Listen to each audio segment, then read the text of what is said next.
Hello, everyone. I'm sure all of you guys know me, but in case you don't, my name is Monique Williams Jester. I'm here with my parents, Marie and Hugh Williams. And today I'd just like to share with you just some information that I received that I thought was very helpful, that I want to share with the family around the historical origins of racial credit discrimination and the wealth inequality gap that exists in the United States.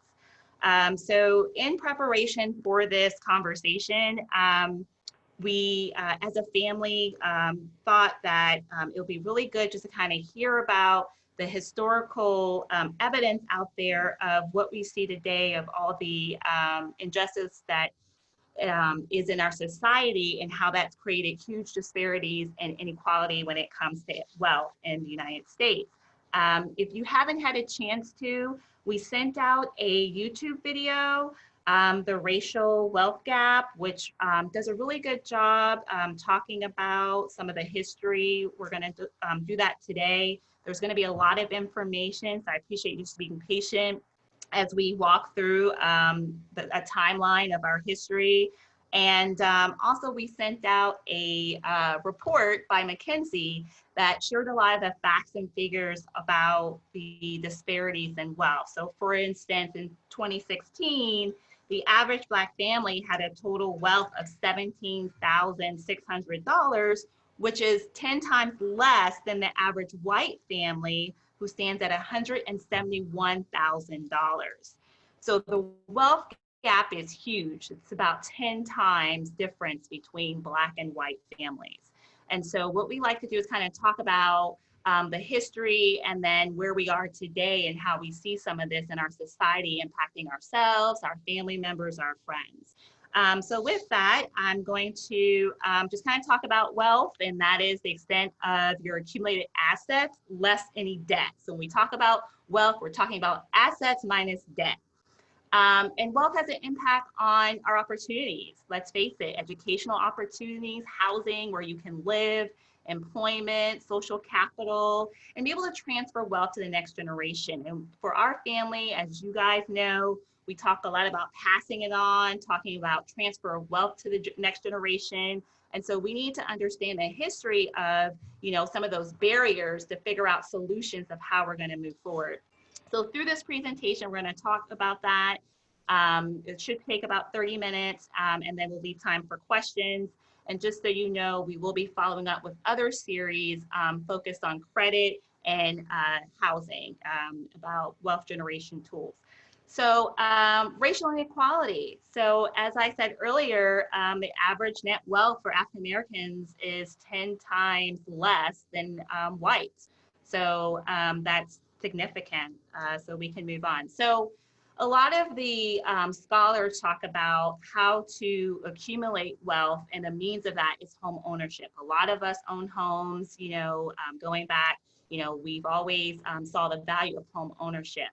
And so looking at the data, it shows that the rate gap between Blacks and whites when it comes to home ownership, whites are about 32.5%, and Blacks stand at about 29.7%. So there's definitely a huge wealth gap, and traditionally over the last century, it's been about 25% when it comes to home ownership rates between Blacks and whites. And we're going to talk a lot about that. It's hard to see this perhaps, but the dark blue is the home ownership rate for whites, which currently right now is about 70%, it says 71.1%.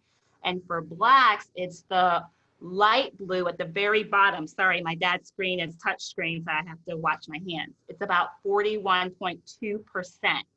So the home ownership rates is significant. You kind of, Blacks have always been at the bottom compared to Latinos and Hispanics, and definitely below Asians and whites.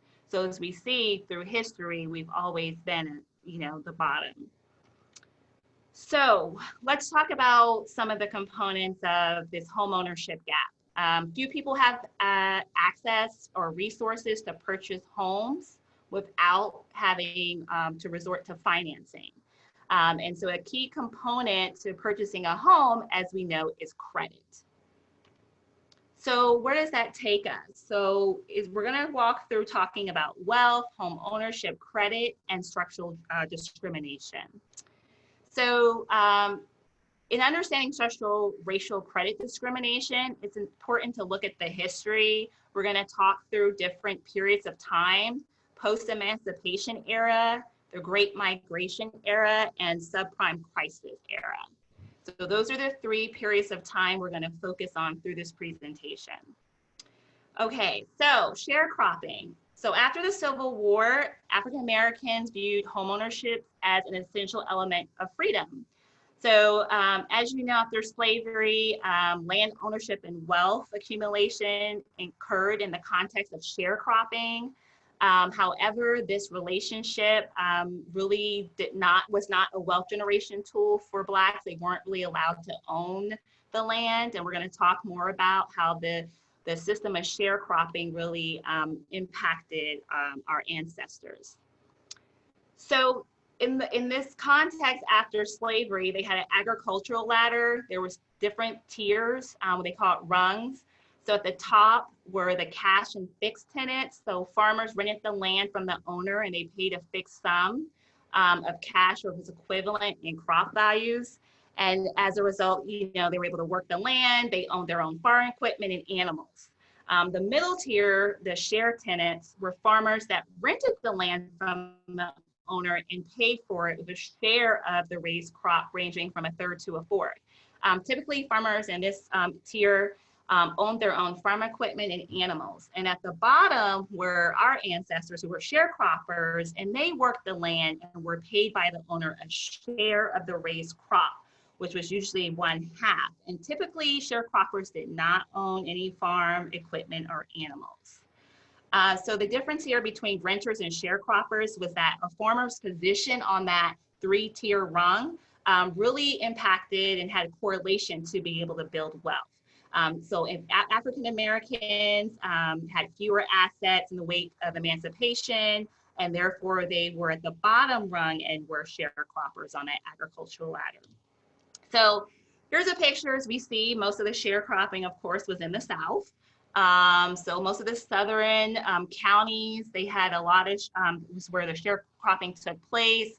We know our ancestors, came from North Carolina. Most likely, they were after Civil War, were sharecroppers. So this is a typical sharecropper home. I'm not sure where it is. Just wanted, we're gonna just have a little bit of visuals for you guys to see. They lived on the land, they worked the land, and so this was the way of life. Okay, so we're going to talk a little about the credit system in the South. So the sharecropper relationship ultimately was a creation of a credit relationship. So the sharecropper planted his or her crop, which was cotton mostly, and they did not have to harvest in order to sell the crop until the end of the year, which is November or December. And therefore they had few assets during the year with a long cropping season, cotton season, to support their family and sustain themselves. So as a result, they weren't able to go to financial institutions. Banks weren't going to lend to them. So there was basically a system that was created as a result where the merchant basically provided short-term credit to help fill that vacuum because there weren't financial institutions set in place that they had access to. So the merchant and the credit. So the merchant was basically the person that ran the general store. You see a lot of this in movies and so forth where they go buy their seed from the general store. So from that store, they also sold, food, clothing, different luxury items. But our ancestors didn't have money to pay with cash because the harvest wasn't until the end of the year. So in order to get the money to buy the seed and be able to plant the crops, they had to operate through credit transactions. And so the key to the merchant's power was not in their sale of goods and services at the store, but through rather his control over credit. So let's talk about how that worked. So African Americans were furnished by the merchant. They were able on this credit buy food they needed, farming equipment, because we know they didn't own farming equipment or animals, and the supplies they needed to plant the crops. So without cash, the merchant gave them advances. Of course, they charged interest on fixed credit limit and secured a lien on the crop. So this wasn't just they're paying interest; they also had a lien on the crop that they were going to plant. So predatory lending and the merchant. So now we're going as early as after slavery, going into predatory lending. This is how far back it goes. So the merchant was able to use his control over credit in a predatory manner. So this is in two ways.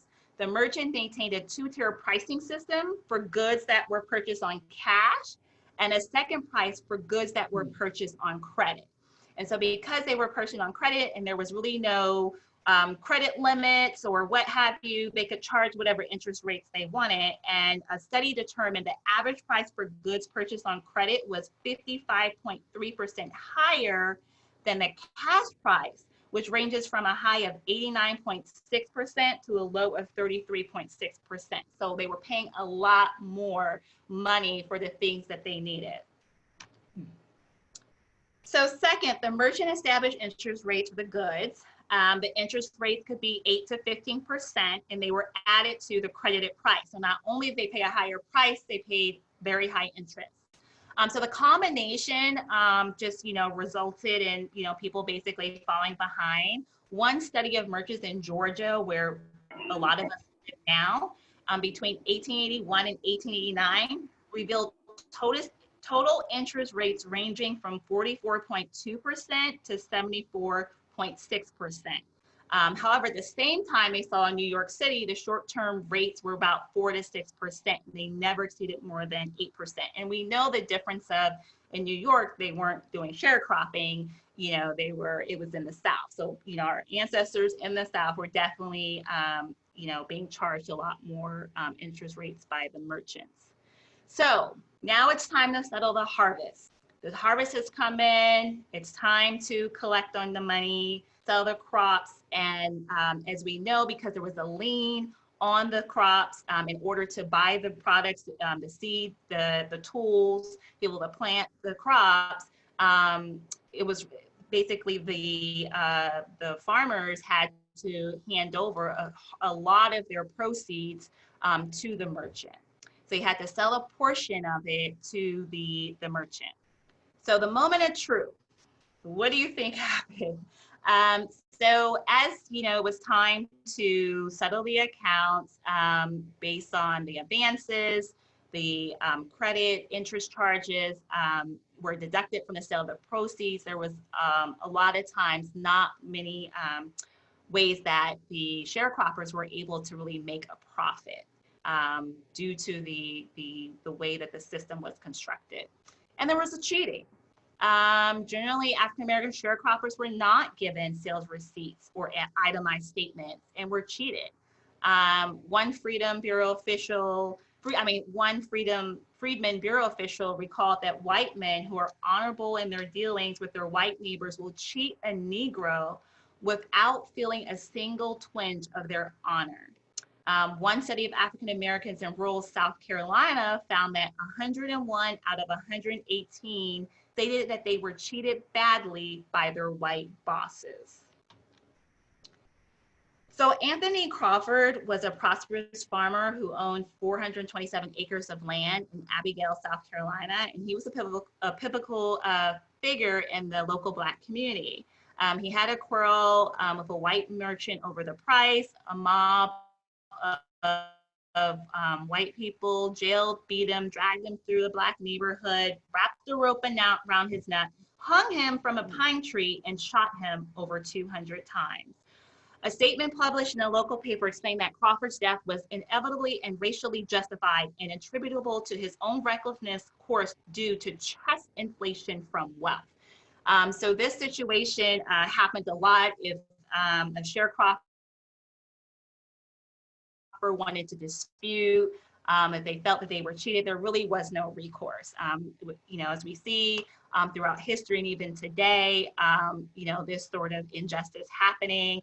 We all know of, what happened in 1921, where we had a vibrant Black-owned businesses in Tulsa, Oklahoma. which was the Black Wall Street, and how the violent riots destroyed that community. So this has been going on, as we know, and still continues today. So due to the high interest rate charges and cheating, the sale price, as we said, was less than the advances. And so very few people broke even. Based on sharecroppers in Macon County, Alabama in 1932, demonstrated that 61.7% broke even, 26% went into debt, and 9.4% only made a profit. So after all of that, only 9.4% actually made a profit. So land ownership in African Americans. So despite the overwhelming obstacles that our ancestors have gone through, we've been able to accomplish land ownership in surprising numbers in the South. By 1910, throughout the South, African Americans' land ownership in rural areas was 24%, and in urban areas, the home ownership rate was 21%. Nevertheless, this is way less than our than whites. You know, for example, the rate of white farm ownership in the South for whites in 1910 was 60%. As we looked in the slides earlier, when we looked at that map of the chart, it basically shows that here we are now in the 20th century, you know, and that Blacks' home ownership rates are still only 40%, whereas whites are 70%. So as we look through since the 1900s until now, the home ownership rate gap has been on average about 25%. So, so as a result of all the things we just talked about, our ancestors were trapped in a system where there was predatory credit and an agricultural system based on a cotton economy that basically, you know, constrained their ability to accumulate wealth.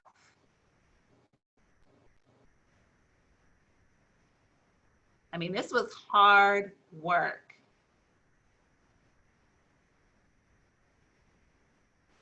So the promised land. So we know that, you know, our ancestors wanted to move from the South to the North. And so we look at, you know, hearing all these stories about the economic opportunities. And so a lot of them left and headed north. We see that in our own family. A lot of our family, as we know, moved to Baltimore, you know, Pennsylvania, and other places up north. So we see that there was, you know, the hope of things would be better if we just moved. So we see the migration happening. So there was different shifts in the population from the South to the North. We're going to the promised land.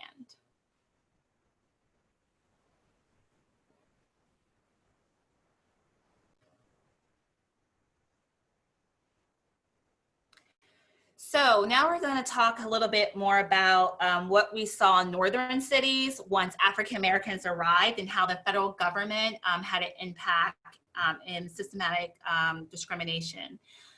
So when our ancestors went north, the federal government was in the process of revolutionizing the housing finance. And this was in the wake of the Great Depression. And so they were trying to make home ownership more accessible to more people. However, they meant more white people, not Black people. So unfortunately, this system the federal government introduced created a lot of obstacles for African Americans. So the Homeowners Loan Corporation was established in 1933, and it was set up to help assist families in danger of foreclosure by refinancing their existing delinquent mortgages. Between 1933 and 1934, the HLC supplied over $3 billion for over 1 million mortgages. So they were dealing with mortgages in default, potential foreclosure, and they introduced standardized appraisal of properties and communities in order to assess possible risks. So they created a survey program to be able to appraise the level of real estate risks across the United States. And this program developed 4 coded categories to help appraise neighborhoods and homes. the ABCD codes. Green was basically, it was considered good, and the way to define good was new, homogeneous, and in demand as residential locations in good times and bad. Basically, green means white neighborhoods, and keeping it white received higher ratings. B, coded blue, represent areas that reached their peak but were still desirable. Areas that were coded C represent where they're definitely declining, meaning Blacks are moving in. D, coded red, represent areas in which things taking place in C areas have already happened. So D are all Black neighborhoods. So what did this do? So in the process of rating neighborhoods, they basically, the HLC, the way they did this, incorporated notions of ethnic and racial worth. There was no social economic characteristic that was deemed more important through the appraisal process than race. So they used race to determine basically mortgages and interest rates and so forth. So as a result, African-American neighborhoods were rated D in the 4th category, and as a result were redlined.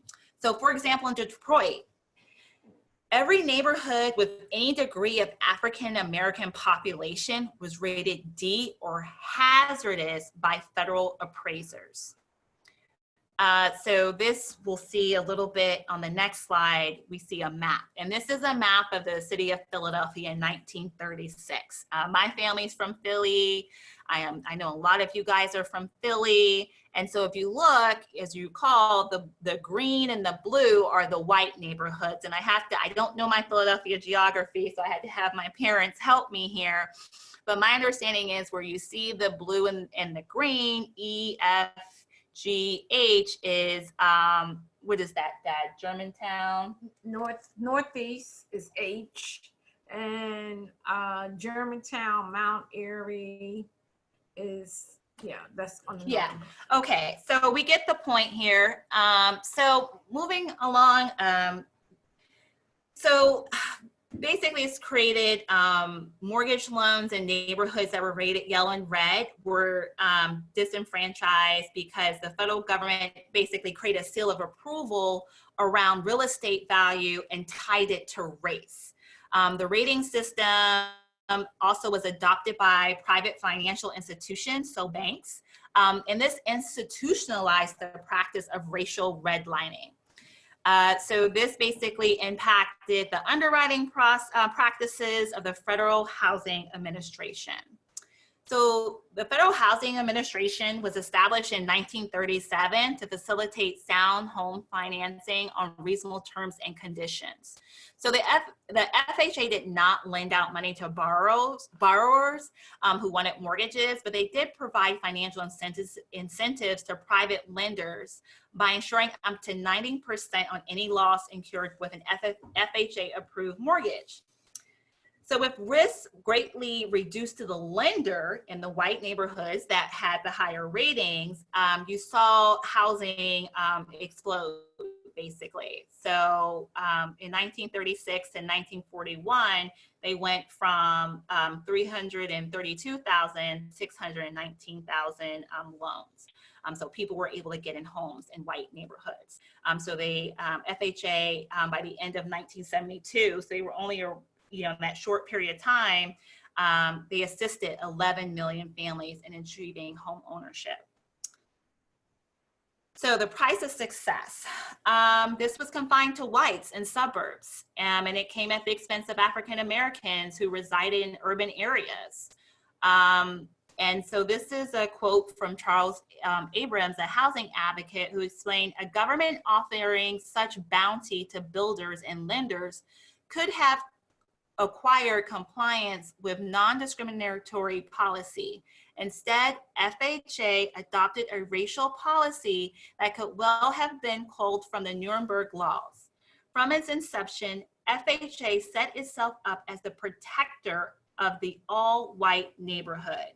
It sent agents into the field to keep Negroes and other minorities from buying houses in white neighborhoods. So the FHA required unbiased professional estimate as a prerequisite to any loan guarantee in order to ensure that the value of the property would not exceed the outstanding mortgage debt. So acting on the HLLC rating system, they developed an even more elaborate advice on race and real estate value for its appraisal and its underwriting manual. So the underwriting manual stated, if a neighborhood is to retain stability, it is necessary that property shall continue to be occupied by the same social and racial classes. This was in the federal government's manual. The manual warned of the dangers of infiltration of inharmonious racial groups and nationality groups. To prevent such infiltration, the manual recommended subdivisions, regulations, and suitable restrictive covenants as an excellent method to maintain neighborhood stability. In short, the entire FHA appraisal process was based upon the premise that racial segregation was necessary to ensure property values. So as a result, they encouraged this, and you saw a lot of homeowners associations working together to keep blacks out. They created a lot of rules and so forth, and they were backed by the federal government to keep blacks out of their neighborhoods. This is the most significant aspect of the FHA was its actions were adopted by banks. So the federal government's supposed to be a model, and naturally the banking institutions follow suit and adopted the discriminatory appraisal process and the practice of redlining. So for example, as late as 1951, the McMichael's appraisal manual, the Bible of appraising, included the following ranking of ethnic groups in order of most desirable to those with the most adverse impact on property values. So as you can see, the list. Number 1, English, German, Scottish, and so forth. So, okay, we have a lot to get through. While the exact figures are not available, analysis of data on a county basis reveal a clear pattern of redlining in center city areas and abundant loan activity in suburban counties. So, for example, in North Carolina, FHA insured financing, very few out of the over 350,000 loans, only 100 were for African Americans. Northern California. Oh, sorry, Northern California. Okay. So Detroit and the impact of the FHA. So in Detroit, a developer proposed an all-white subdivision next to a black neighborhood in the 8 Mile, Wyoming area of the city, which is a HELOC appraisal had rated as D, as hazardous. The FHA denied the developer financing due to its close proximity to the hazardous black neighborhood. As a compromise, the FHA agreed to provide mortgage loan guarantees for the proposed development, provided the developer built a foot-thick, 6-foot-high wall for a half mile to separate the black and white neighborhoods. So this is the federal government telling a builder that they have to create a wall to keep the blacks and white neighborhoods separate. So what's the impact, the overall impact of racial redlining? So overall, FHA and residential housing markets by the late 1950s, people were denying access to traditional sources of financing. And so this resulted in a decline in many large cities. So during the time period from 1930 and 1960s, scholars have demonstrated that fewer than 1% of all mortgages in the nation were issued to African Americans, fewer than 1%. So with African Americans not able to attain the same type of financing available to whites from traditional financing institutions, we were forced to rely on less favorable, often predatory forms of mortgage financing. So some of these alternative forms of home financing, one of the common methods available was to finance a home purchase was a installment or land contract Under such a contract, the owner sold the property to a buyer at a mutually agreed upon price, and the purchase was financed through a series of monthly installment payments directly to the original owner. Such a financing arrangement, however, was subject to discriminatory and predatory practices, and here's how. The buyer did not acquire the title to the property until all the installments and payments were complete.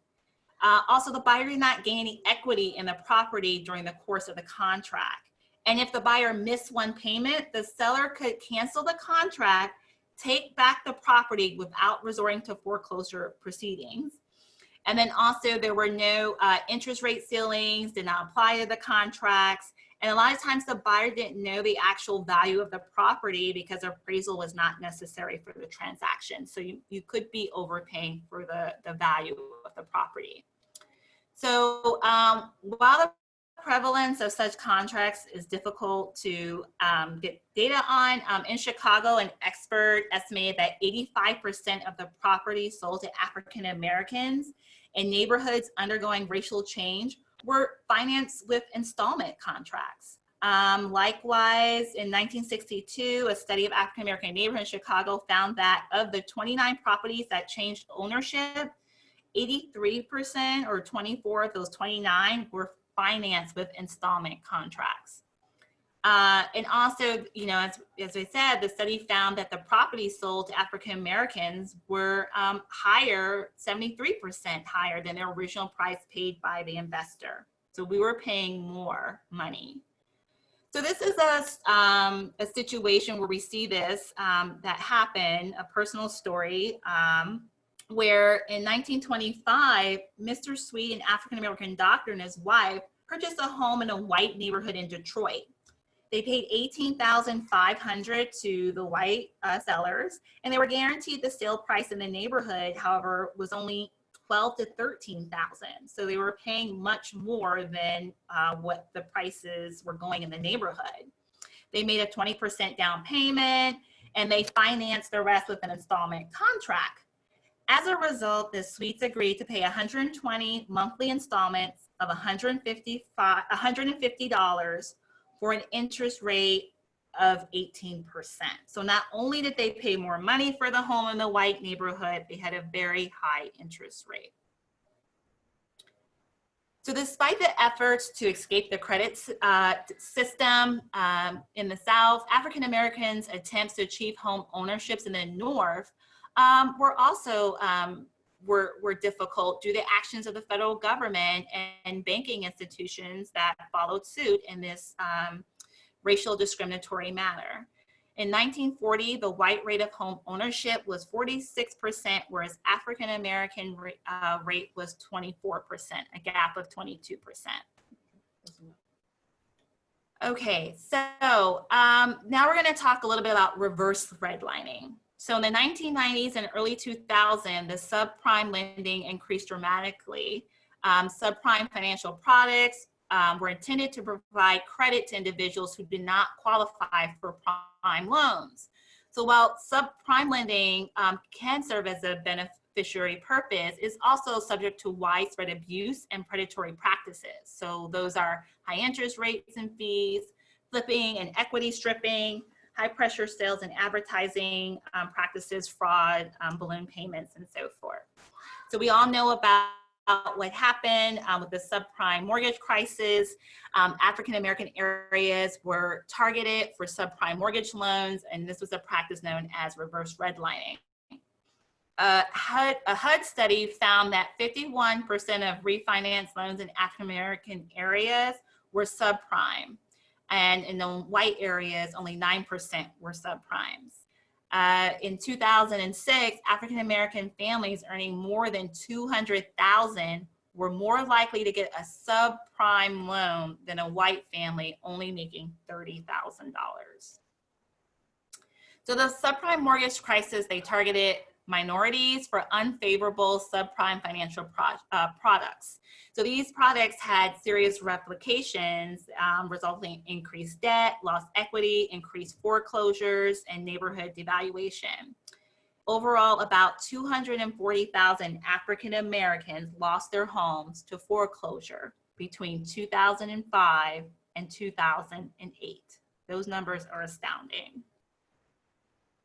African Americans' homeownership rates reached a 50-year low in 2019 towards the back end. And we see that there's been tightening of credit standards, redlining, contract lending, discrimination.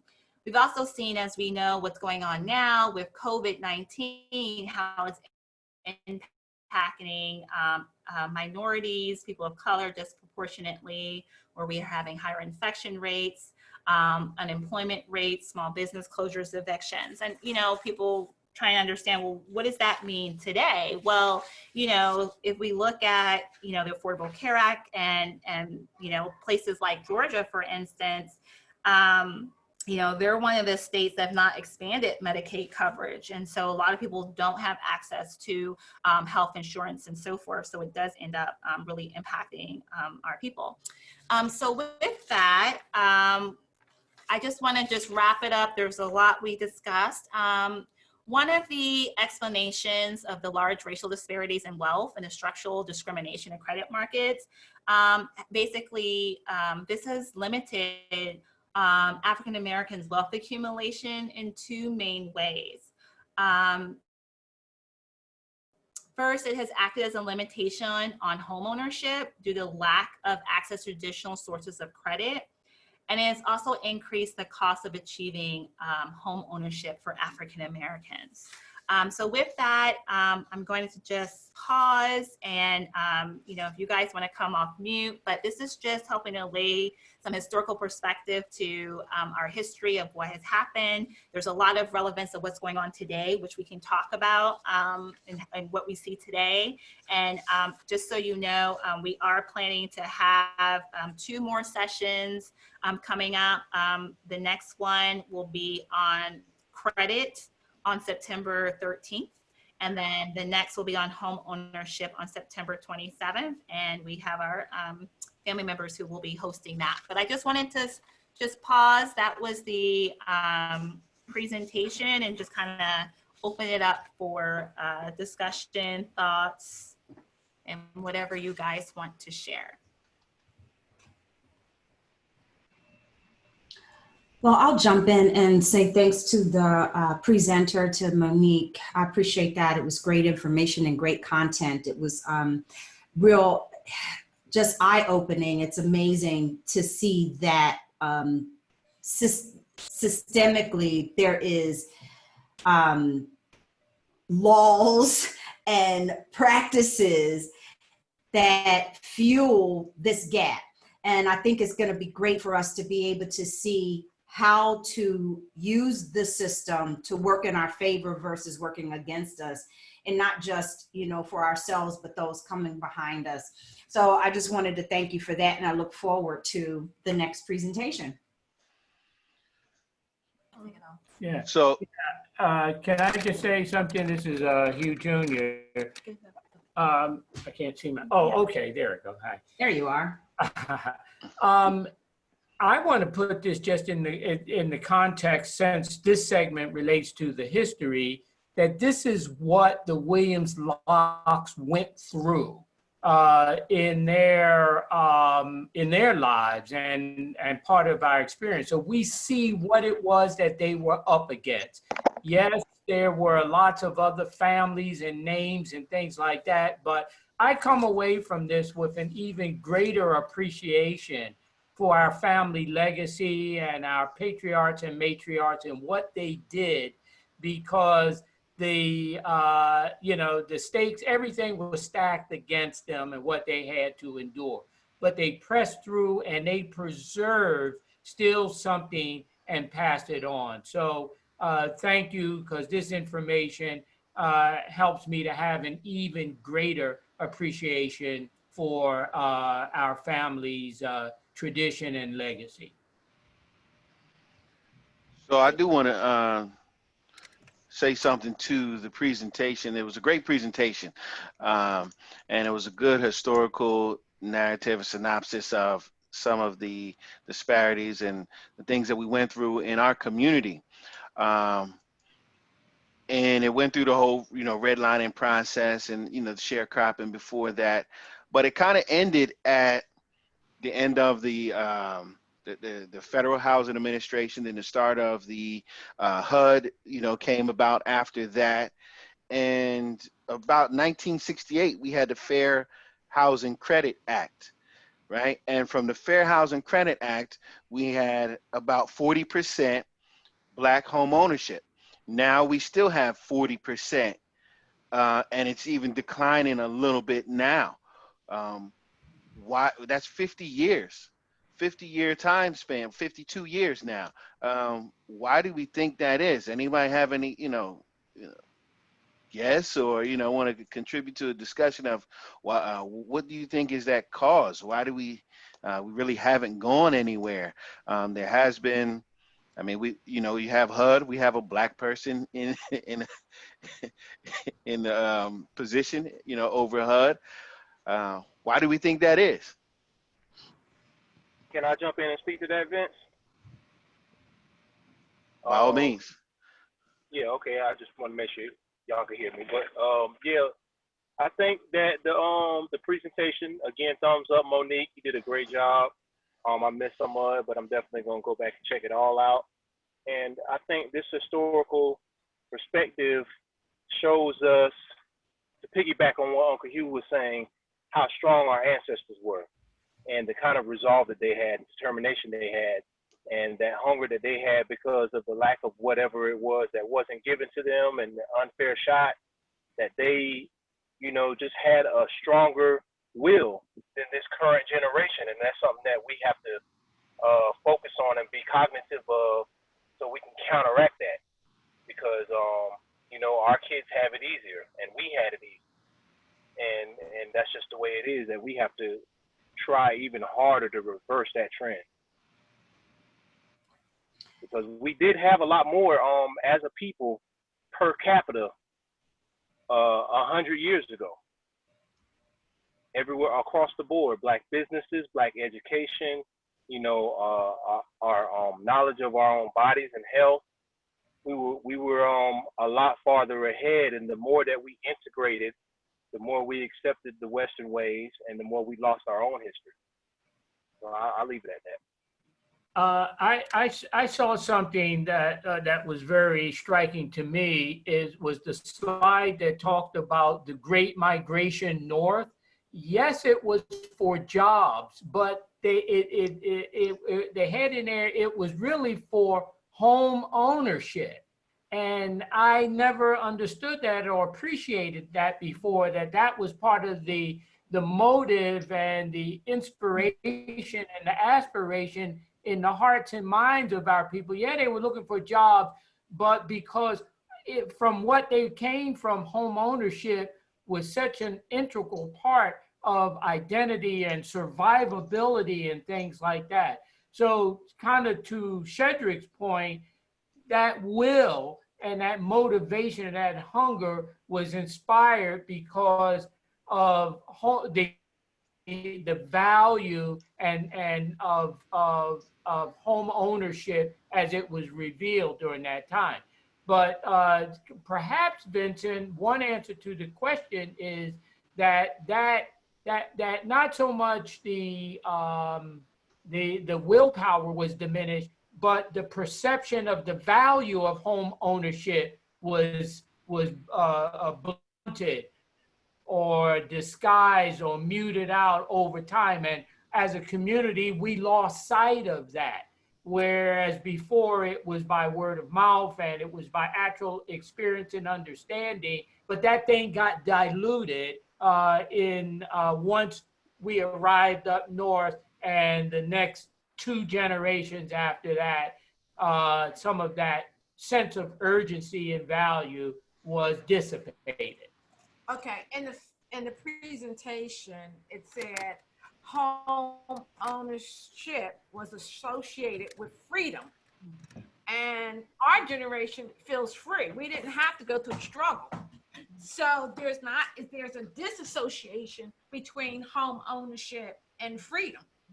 Okay, because we have been blessed, okay, and we have a lot of rights and we are able to do things and go places, and there's not that connection between freedom and home ownership. Yeah. And they don't mind paying rent. But back then, it was association. This is mine. Nobody can take it away from me. Okay. And so you have this disassociation now. Yeah, that's a good point. Yeah, this is Kerry. If I could chime in. Can you guys hear me okay? Yep, we got you. All right. Thanks very much, Monique, for that presentation. Very good. Very well put together. Thanks for spending the time on that. And I wanted to tag on to what Hugh said in response to Vince. A lot of it that I see is a gap in the financial literacy of Black people these days. So that gap of these 50 years where we haven't seen an increase in home ownership, I think there's a lot of education that needs to happen in the Black communities of the benefits of home ownership. There was a long time where, as Marie said, there was a tie to it, and then it kind of got stagnant of people not purchasing homes anymore, or at least the gap not being lessened. So another reason that may have happened is the value of homes have increased significantly over that time. And a lot of the people with lower incomes in Black communities are being priced out. So we're not seeing the opportunities as far as our wages being increased in order to keep up with the increase of prices of homes as well. So there's a lot of different reasons around that, Vince, but it was a very good observation. And then working in the banking industry as I do, I kind of pay close attention to the real estate market and see how things are moving across the entire country.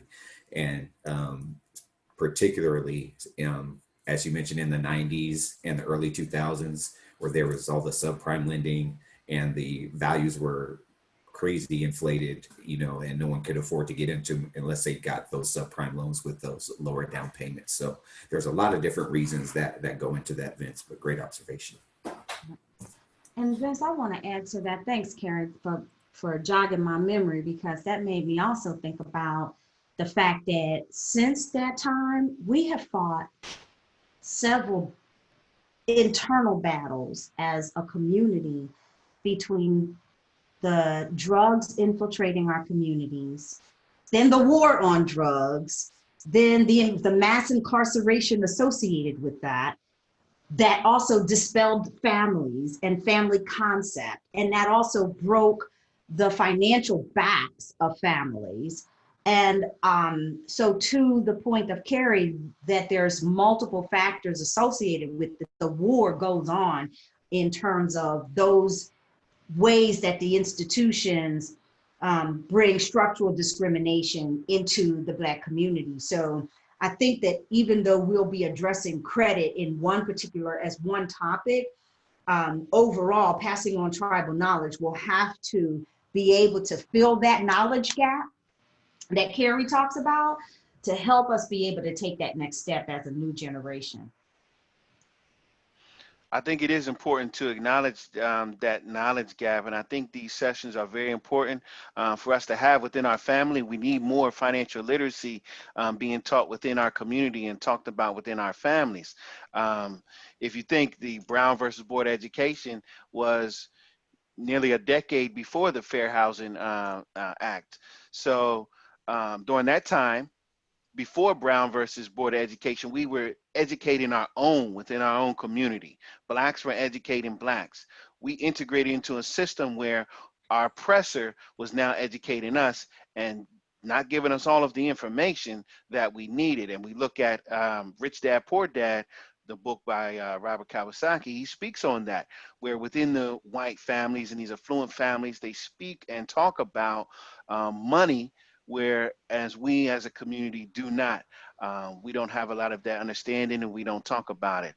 But I mean, 2 generations since the Fair Housing Act, I think we need to, keep pressing on and reevaluate some of our priorities, in our community and what we talk about, what we deem necessary to, valuable to do within a community and as a family.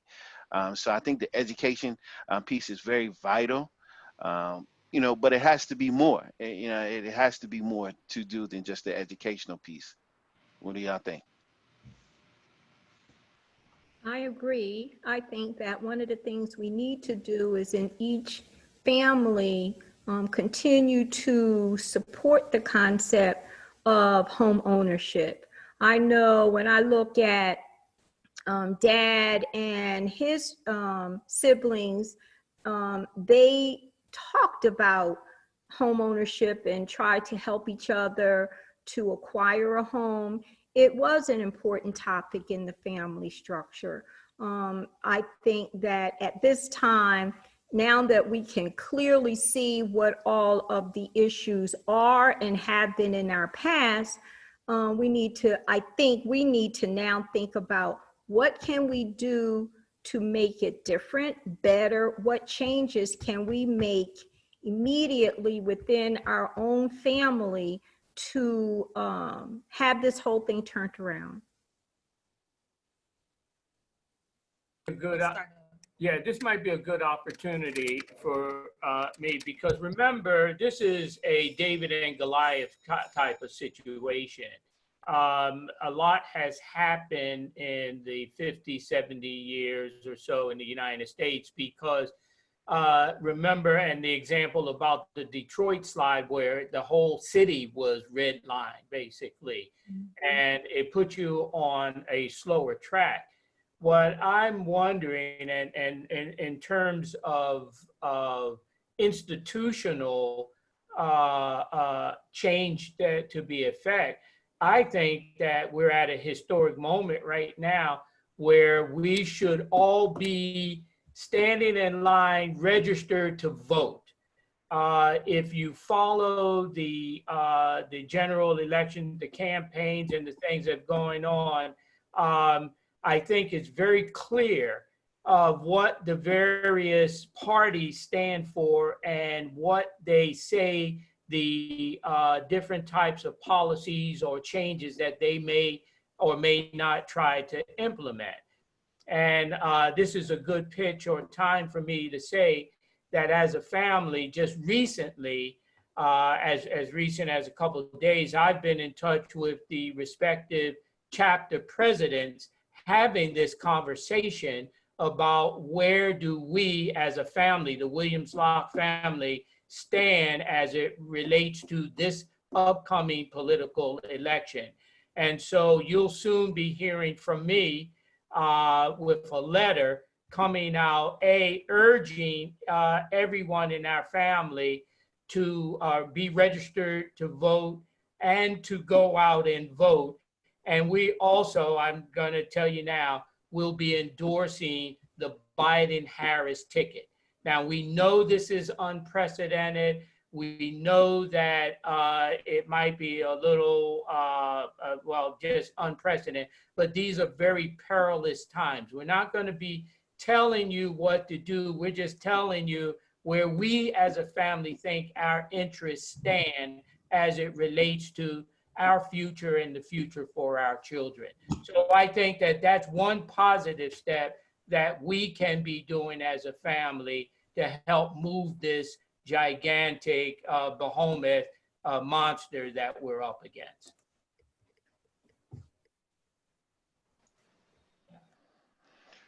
So I do want to say, in response to that, as far as policies go, we definitely need to get certain people on a local level, our councilmen and the commissioners. We need to start building them up and keeping them accountable and moving up the ranks, because during those past 50 years that we're talking about, since the Fair Housing Act, there's only been pretty much one other time that HUD has introduced something. That was 1998. They introduced the enforcement centers that assisted minorities. So this presentation that you gave, Monique, comes from the government. They have this information. However, there's not much policies and regulations that are put in place to assist Black families and Black communities. So the private sector, they can they have a part to play in it. They can do some things. However, the public sector can also do some things, and we can do things on a grassroots level as well. And I think it's also important for us to talk about what can be done on a grassroots level and within, private companies, the private sector, within the, the banking industry. We need more representation. You sent out an article in the pre-read, and it did note that maybe like 80 something percent of the loan officers are white. You don't have a lot of people in executives like you, Carrie. You don't have a lot of people that look like you in executive roles within the financial institutions.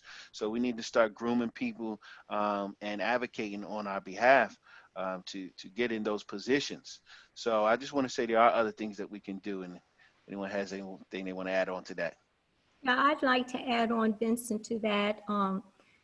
I actually called one of the Black-owned banks here in the Atlanta area and talked to them about this presentation today and solicited their support to work with us as a family group on this particular issue.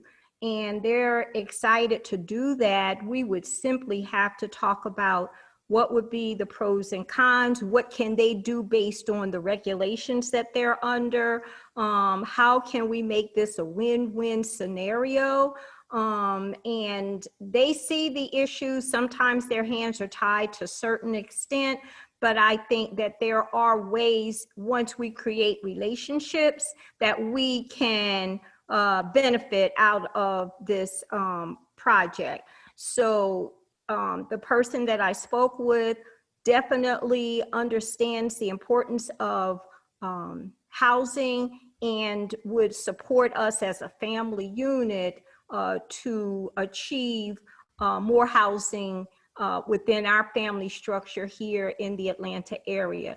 The bank is, what is it, Central Trust, Citizens Trust. Citizens Trust Bank, and they have several locations here in the Atlanta area. And the young lady was willing to talk to the CEO of the bank on our behalf to see if there would be any kinds of working arrangements we could make that would help our families acquire homes in the Atlanta metro area.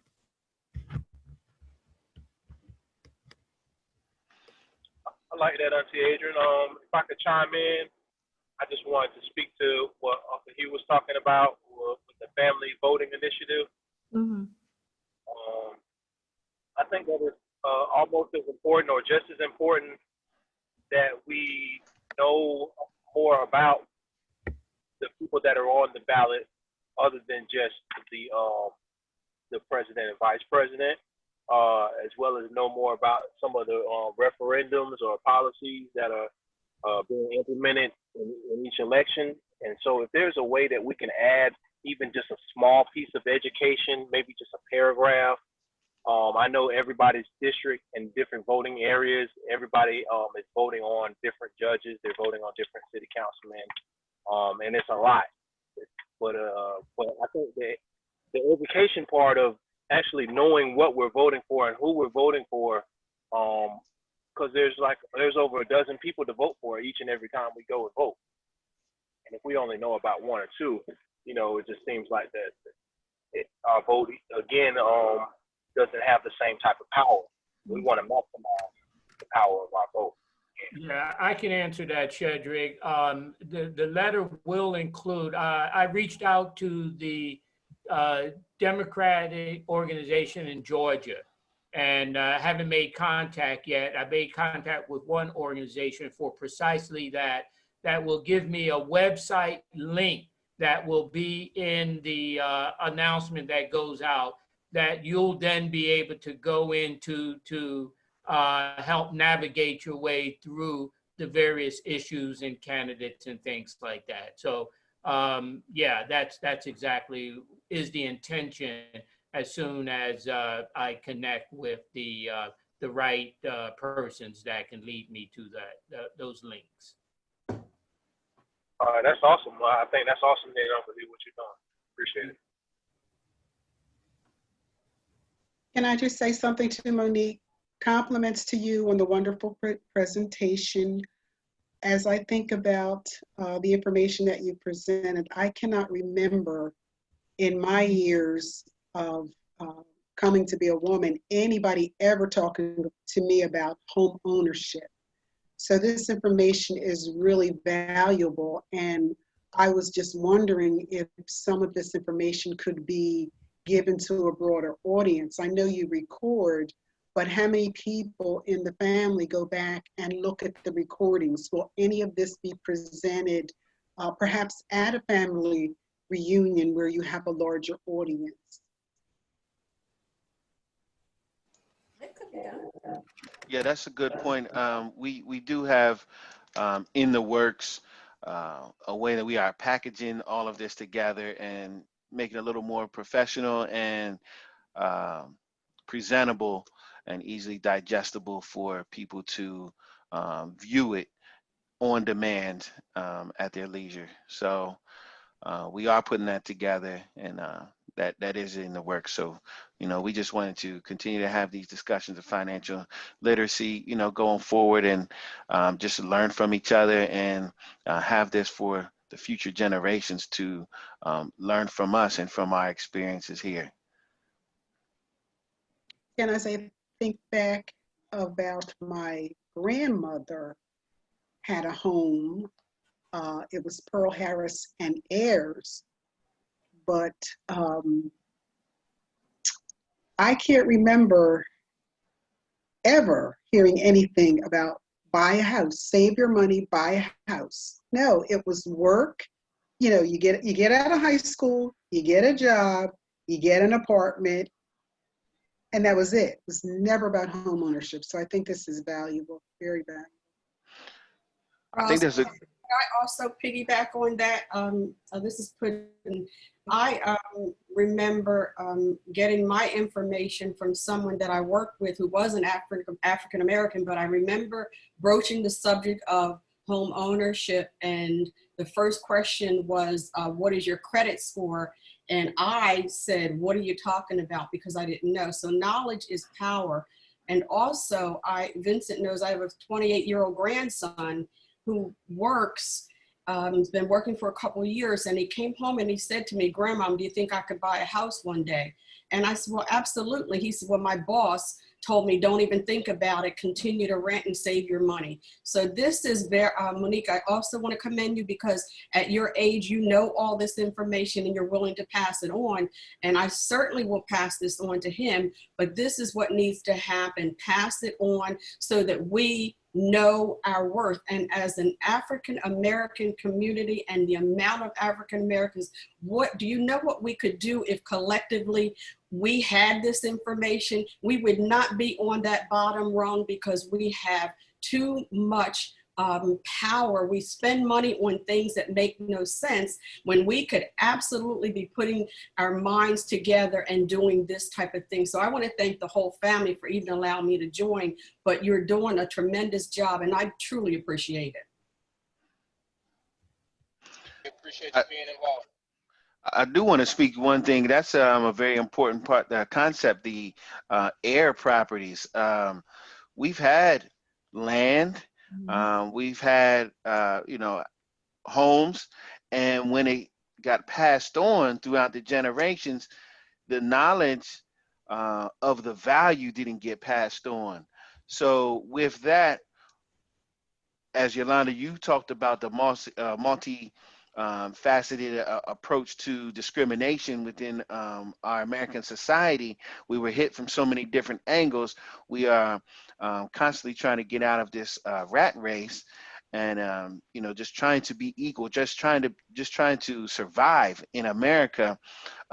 Financially, we were disenfranchised and marginalized, so someone would want to sell that property. Somebody in the family wanted to sell it, and it would come up on hard times. So a lot of times, because we didn't have the understanding of the value of home ownership, these families would let go of these lands and homes to white families, and you know, they would get next to nothing, maybe something good for them at Yeah. that time period to survive.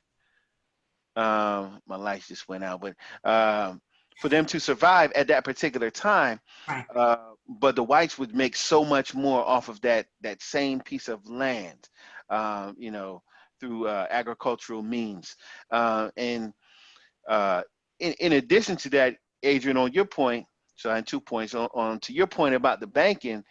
There are, so you gave out a link, Monique, about the video, and it talked about the Bank of Italy, that they built that Bank of Italy when the Italians were suppressed and discriminated against, and later on, that Bank of Italy became carried Bank of America, and Bank of America is now like a major institution. They have all of these products and financial services for us to utilize. Their platform, I mean, they're everywhere, and I don't have to pay any fees. And some of the problems of financial inclusion within our community is that we don't have access to those financial services. And a good response to that would be to for all of us to have a bank account with a black bank, a community bank, a black bank, and help build their value and help build their assets so they can provide even better service. I know the black bank, they when I go to their platform, their online, you know, platform, it's not as good as Bank of America, and No. you know, and then sometimes when I, you know, I mean, I don't want to pay the fees. I don't want to pay those fees when I'm somewhere else and you know, I have to you know, use the ATM or something. I know I don't want to pay those fees, and that's something good that some of these major corporations have. But we do have to do a better job supporting our black banks. So I encourage us all to join a black bank, get involved. I know this coming year there were 2 major institutions, one in California, Black Bank in California, and I think one in DC had came together, merged together, like 2. I don't know. I'm not going to say how much, but 2 large black banks came together, and so I think that's the start for us. So I'm gonna end there and let someone else come in. We're running short on time, but I do want to say, because I'm going to jump in a second here, I do want to thank everybody again for joining. And it just feels very optimistic to me, even though these are really serious times and dark times and the rest of the world seems to be chaotic. It just feels like there is some grace on this family.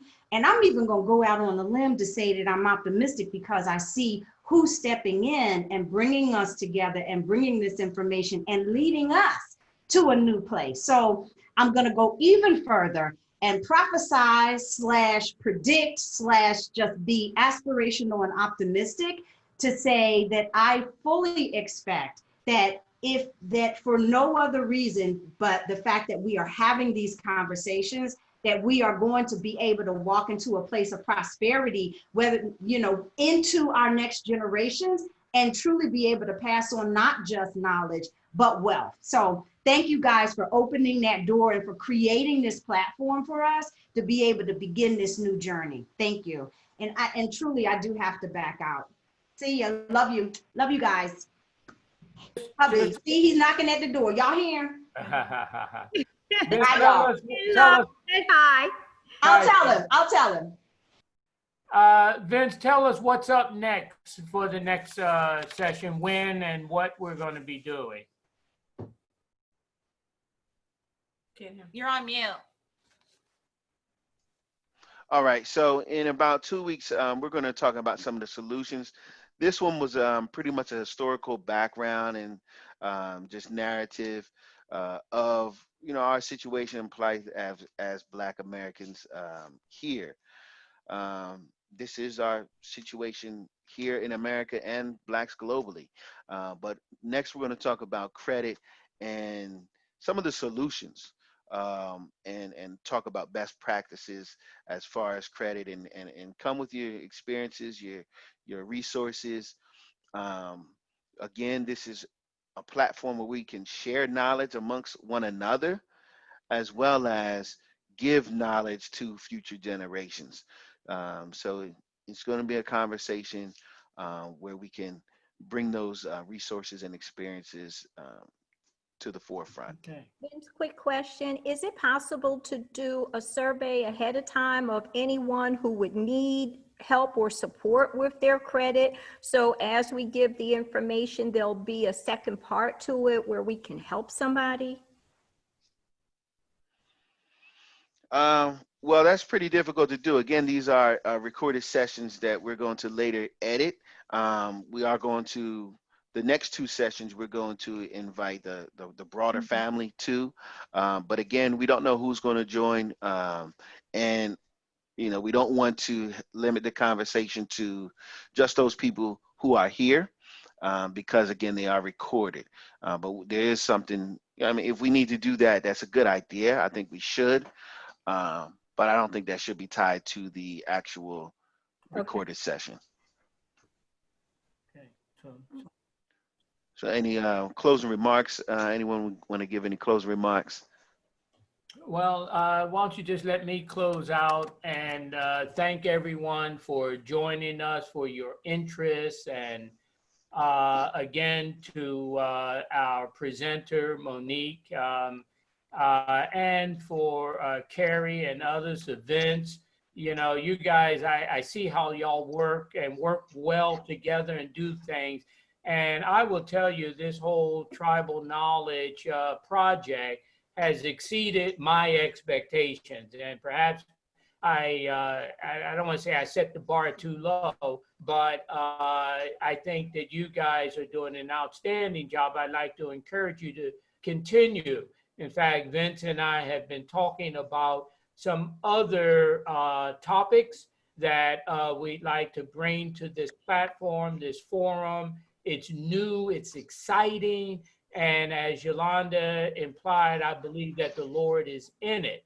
So I'd like for us to close in a word of prayer, and I'm going to ask Rosalind to close us in a word of prayer, if you don't mind. Thank you for that. Bow your heads in prayer. Our Father and our God, we come before you with humble hearts, thanksgiving. We thank you, Lord, for how you have blessed us, how you have blessed the Williams Locke families through the years. We pray that you will continue to lead, guide, and direct our path. I ask you to bless each person that was on this call and bless those others who wanted to be here that were unable to be here. And Lord, may we take this knowledge and use it and pass it on. That's what our theme is. That's what you would want us to do. We love you. We thank you. We praise you. In Jesus' name, amen. Praise the Lord. Thank you very much. Thank you. Bye. Good seeing you. Bye, everybody. Thanks, guys. Bye.